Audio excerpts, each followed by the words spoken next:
Bienvenidos a Daniel y Apocalipsis. Hoy estudiaremos un mensaje poderoso que nos recuerda que, aún en medio de crisis, cambios y desafíos espirituales, Dios sigue teniendo el control de la historia. Estos libros proféticos no solo hablan del futuro, también hablan del presente, de la lucha entre la verdad y el error, de la fidelidad en tiempos difíciles y de la esperanza que encontramos en Cristo Jesús. Abramos nuestro corazón para escuchar la voz de Dios y permitir que su palabra fortalezca nuestra fe. Bienvenidos.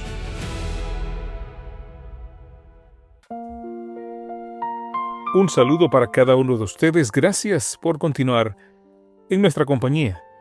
Daniel capítulo 4, versículo 8 dice: Hasta que entró delante de mí Daniel, cuyo nombre es Belsasar, como el nombre de mi Dios, y en quien mora el espíritu de los dioses santos. Conté delante de él el sueño, diciendo: El que faltaba. Todo el peso del versículo descansa sobre dos palabras: hasta que. El arameo marca el último lugar de una secuencia. Al final, en último término, cuando ya no quedaba nadie más. Daniel no estaba ausente de Babilonia, estaba ausente de la lista del rey. El relato lo coloca el último en la orden de la consulta y el primero en capacidad, y esa contradicción es intencional. La escritura no explica por qué había permanecido tanto tiempo en segundo plano, siendo que el propio rey lo tenía por jefe de los magos. Una explicación razonable es que el monarca quiso oír primero lo que los caldeos en general dirían sobre aquel sueño tan perturbador, antes de escuchar la verdad completa que él sospechaba desfavorable. Hay un caso paralelo en la historia de Israel. Aquel rey que tenía a mano un profeta del Señor y evitaba consultarlo porque, según decía, nunca le profetizaba bien, sino mal. Solo cuando los eruditos de lo oculto se mostraron incapaces de satisfacerlo, mandó llamar al hombre que ya había demostrado en otra ocasión una destreza y una sabiduría superiores en la interpretación de los sueños. El texto lo presenta con dos nombres. Primero Daniel, el nombre hebreo, Dios es mi juez, por el cual lo conocían sus compatriotas. Luego, Belsasar, el nombre babilónico que le fue impuesto en honor del dios principal de aquel rey, quien todavía dice mi Dios al mencionarlo. 70 años de servicio bajo una etiqueta extranjera no le cambiaron el corazón. Respondía al nombre de Belsasar y vivía como Daniel. El espíritu de los dioses santos traduce el arameo Elohim, plural que suele designar a los dioses falsos, pero que también puede aplicarse al Dios verdadero. De ahí que pueda leerse igualmente el espíritu del Dios Santo, y que una antigua versión griega lo vertiera directamente como quien tiene en sí el Santo Espíritu de Dios. La ambigüedad no es un defecto del texto, es el retrato exacto de dónde estaba este hombre.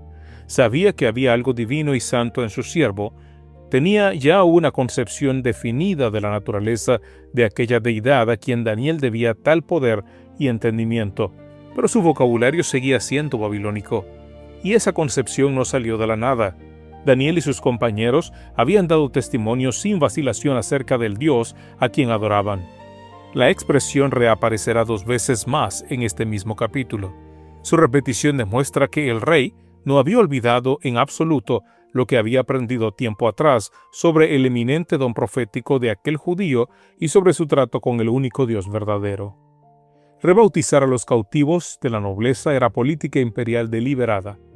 El nombre nuevo llevaba incrustado el nombre de una divinidad babilónica y convertía al portador en un anuncio ambulante de la religión del Estado. La ironía es que aquel hombre marcado con el nombre del dios de Babilonia terminó siendo, dentro del palacio, la prueba viviente de otro dios. Su posición administrativa venía de décadas atrás. Había sido puesto al frente de los sabios del imperio. Estaba pues por encima de ellos en el organigrama y completamente aparte de ellos en el espíritu. Vivió dentro del sistema sin pertenecer al sistema. Y esa distancia interior es lo que hizo posible que, cuando el sistema enmudeció, él tuviera algo que decir. Estamos en el período tardío del reinado y el rey recuerda a su siervo de antaño. Daniel es ya un anciano. La relación entre los dos hombres abarca casi toda una vida. El aprecio del monarca no se debía al carisma ni la simpatía, sino a una integridad inquebrantable. Fue fiel en honrar a Dios en todo tiempo y en todo lugar. Su sabiduría no tenía igual, y ni él ni sus compañeros hicieron jamás concesión alguna para asegurar un puesto en la corte, ni siquiera para conservar la vida.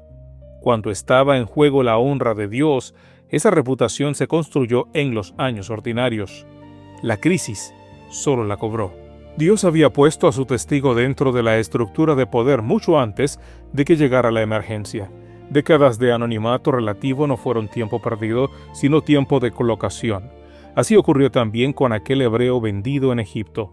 Dos hombres reconocidos por reyes paganos como aquellos con quienes estaba el Espíritu de Dios, dos hombres situados por la providencia en el corazón de imperios que un día necesitarían oírlos. Esa es una constante del plan divino que llega hasta el fin. El Señor anunció que los suyos serían llevados delante de reyes y gobernadores por causa de su nombre y que aquello les sería ocasión para dar testimonio, que no se preocuparan por lo que habrían de hablar, porque en aquella hora les sería dado. El creyente colocado en un ambiente secular no está allí por accidente ni por castigo, está allí en reserva. Y la hora en que los recursos del mundo se agotan es precisamente la hora en que se convoca al testigo. Nótese también la paciencia del siervo. Fue llamado el último y entró sin reproches. No exigió ser consultado primero, no se ofendió por la orden de la fila, no negoció su lugar. Dios no depende del ser humano en ser consultado, y sus siervos aprenden esa misma serenidad. No tienen prisa por ser necesarios. Estaba listo cuando lo llamaron, aunque lo llamaran al final. El que recibe a Cristo por la fe viva tiene una conexión viva con Dios y es un vaso para su honra. Lleva consigo la atmósfera del cielo, que es la gracia de Dios, un tesoro que el mundo no puede comprar. Eso es lo que el rey percibía sin saber nombrarlo. No una técnica superior, sino una presencia. Y esa dignidad no depende del rango. Quien está en conexión viva con Dios puede ocupar posiciones humildes y su valor moral es tan precioso como el de aquellos dos cautivos a quienes reyes paganos reconocieron como hombres en quienes estaba el Espíritu de Dios. El cielo no mide al ser humano por el cargo, le mide por la conexión. Aquí aparece además un principio consolador. El mundo alcanza a percibir la presencia de Dios en una vida aunque no acierte a nombrarla. La teología de este rey era imprecisa. Su plural era el de los ídolos y sin embargo identificó correctamente la realidad. La santidad se lee aún por quienes carecen del vocabulario para describirla. Una vida consagrada predica antes de abrir la boca. Habrá días en que seas el último a quien consulten. Te buscarán después de haber probado todo lo demás, cuando ya nada funcionó, y entrarás a una sala donde nadie quiso escucharte antes. No entres con resentimiento. Entra y sirve. El siervo de Dios no vive para ser preferido, sino para ser fiel. Y mientras tanto cuida los años ordinarios. Lo que el rey recordó de este hombre no fue una hazaña aislada, sino una constancia. Fidelidad en honrar a Dios en todo tiempo y en todo lugar. Nadie improvisa una reputación a la mañana de la crisis. Se construye callada y diariamente en decisiones que en su momento parecen no tener testigos. Examina también el precio que estarías dispuesto a pagar por un puesto. Aquí hubo un hombre que no hizo concesiones ni para asegurar su posición ni para salvar su vida cuando la honra de Dios estaba de por medio, y fue exactamente por eso que su palabra pesó, cuando la de todos los demás no valía nada. La influencia espiritual no se consigue negociando, se acumula resistiendo. Pregúntate por último si quienes te rodean saben de quién eres. La confianza del rey descansaba sobre un testimonio dado sin vacilación mucho antes de aquella mañana. Si nunca has hablado de tu Dios en los días tranquilos, nadie pensará en ti en los días oscuros. Hasta que entró. Cuando todos los recursos se habían agotado y el salón se había quedado sin voz, entró el que faltaba. Y esa escena es una sombra de algo mucho mayor. El Señor contó acerca de un dueño de viña que envió siervo tras siervo y cuando todos habían fracasado, finalmente les envió a su hijo.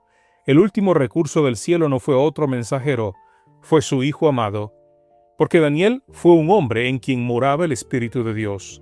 Si en tu hora más oscura has agotado a los consejeros, las teorías y las fuerzas, este es el momento de hablar con Cristo. Él no se ofende por haber sido llamado de último. Ábrele la puerta hoy.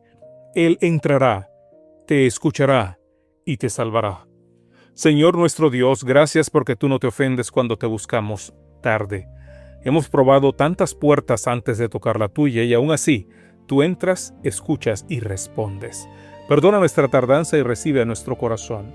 Enséñanos a vivir los años ordinarios con fidelidad, honrándote en todo tiempo y en todo lugar, aunque nadie parezca notarlo. Que no negociemos tu honra por un puesto, por una comodidad ni por una aprobación de nadie. Haz de nosotros vasos para tu honra. Danos una conexión viva contigo para que llevemos a cada lugar la atmósfera del cielo, que es tu gracia, ese tesoro que el mundo no puede comprar. Que quienes nos rodean, aunque no sepan nombrarte, reconozcan que tu Espíritu está con nosotros. Y cuando llegue la hora de hablar delante de quienes no te conocen, danos la palabra justa y el valor para decirla. Prepáranos hoy en silencio para el día en que nos llamen. En el nombre de Jesús. Amén.